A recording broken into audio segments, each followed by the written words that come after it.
Panorama group, जो सोचता है वो करता है। नमस्कार, भारत लाइव देख रहे हैं आप। बिहार एनडीए में क्या सब कुछ ठीक ठाक नहीं चल रहा है, क्योंकि चिराग पासवान की वजह से बिहार एनडीए में खटपट शुरू हो गई है। नीतीश कुमार कल दिल्ली से सीधे राजधानी पटना पहुंचा है। विदेश के दौरे उनके आधे से ही खत्म करने पड़े, क्योंकि बिहार में जिस तरीके से चिराग पासवान ने सबकी टेंशन बढ़ा रखी है। चिराग पासवान जो है वो मान नहीं रहे हैं, उनको 6 सीटें चाहिए। तो बाकी जो बचे घटक दल हैं वो कैसे सब कुछ ठीक करेंगे, उनको कैसे दिया जाएगा। मुकेश सहनी से लेकर के तमाम जो दल हैं उनको देना है। देखिए, बिहार एनडीए का मामला अभी सुलझा ही नहीं था कि उधर हरियाणा से एक बड़ी खबर आ गई, जहां पर मुख्यमंत्री ने इस्तीफा दे दिया। और इस्तीफा देने के बाद हलचलें जो हैं वो काफ़ी ज़्यादा बढ़ गई हैं। आखिरकार क्यों जो खट्टर हैं उन्होंने इस्तीफा दे दिया हरियाणा में, इस बारे में इस वीडियो में हम चर्चा करेंगे। देखिए, बिहार में कई राज्यों में एनडीए गठबंधन दल में कई परिस्थितियां उत्पन्न हो रही हैं। कई जो पूर्व के अलग अलग जो दल हैं, चाहे कांग्रेस हो या फिर अन्य दल हो, उन दल को छोड़कर भारतीय जनता पार्टी का लगातार दामन थाम रहे हैं। क्या वजह है कि बीजेपी का दामन थामना पड़ रहा है? इन सब के बीच में कई जो दिग्गज हैं वो लोकसभा का चुनाव लड़ना चाहते हैं, जिस वजह से उनके पार्टी में उनको टिकट नहीं मिल रहा है। इस वजह से वो भारतीय जनता पार्टी का दामन थाम रहे हैं।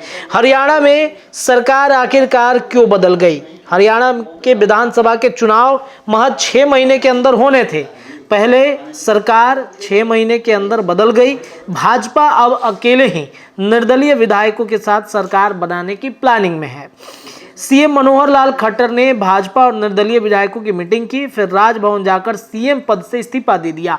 खबर यह है कि बिना जननायक जनता पार्टी के सरकार का नए सिरे से गठन होगा। नई सरकार में मनोहर लाल खट्टर सीएम रहेंगे या नहीं रहेंगे, इसको लेकर के अभी तक संशय बरकरार है। लेकिन इतना तय है कि जेजेपी और बीजेपी के बीच अब तालमेल खत्म हो गया।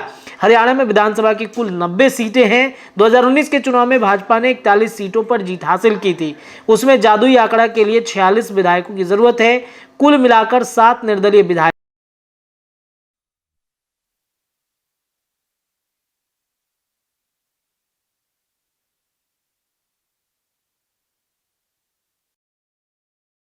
शामिल हो गई थी। सोमवार को ही दुष्यंत चौटाला ने भाजपा अध्यक्ष जेपी नड्डा से दिल्ली में मुलाकात की। इस मीटिंग में उन्होंने लोकसभा सीटें दी जाए। हिसार से हाल ही में चौधरी बीरेंद्र सिंह के बेटे ने भाजपा छोड़ दी। हालांकि इस मीटिंग में जेपी नड्डा ने एक भी सीट छोड़ने से इनकार कर दिया। उन्होंने चौटाला से साफ कहा कि हम आपसे अलग होकर ही 10 सीटों पर जीत हासिल कर लेंगे। नड्डा ने दो टूक जवाब देते हुए दुष्यंत चौटाला ने अमित शाह से मुलाकात करने की कोशिश की, लेकिन उनके ऑफिस से कोई जवाब नहीं मिला। इसके बाद सोमवार की सुबह अलग ही कहानी सामने आई। भाजपा हाईकमान से हरी झंडी मिलने के बाद मनोहर लाल खट्टर ने विधायकों की मीटिंग बुला ली। फिर निर्दलीय विधायकों से भी समर्थन पत्र लेकर राजभवन जाकर इस्तीफा दे दिया। खबर है कि शाम को ही हरियाणा में नई सरकार शपथ लेगी। इस नई सरकार के कई मंत्री होंगे, कुछ निर्दलीयों को भी मौका मिलेगा। अब बात उस रणनीति की जिसके तहत भाजपा ने पूरा खेल कर दिया। हरियाणा की राजनीति को समझने वाले मानते हैं कि गठजोड़ खत्म करना भाजपा की रणनीति है। दरअसल जेजेपी को वोटरों की पार्टी मानी जाती है। इसके अलावा जाटों का वोट इनेलो और कांग्रेस को भी मिलता है।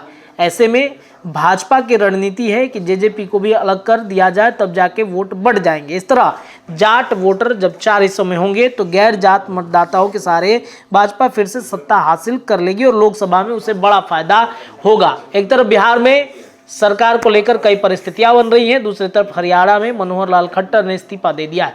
भाजपा का कोई सीएम बनेगा। शाम होते होते हरियाणा में नए मुख्यमंत्री के तौर पर लोगों को बड़ी सौगात मिलेगी।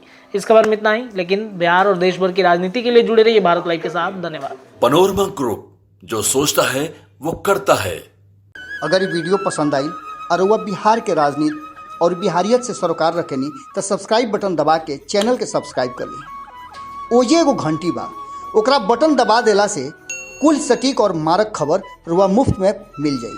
अगर रुआ पत्रकारिता के हमनी के नया प्रयोग में सहयोग कर चाहतानी तो ज्वाइन बटन दबा दी। पेटीएम नंबर नोट कर ली 9386816700। धन्यवाद।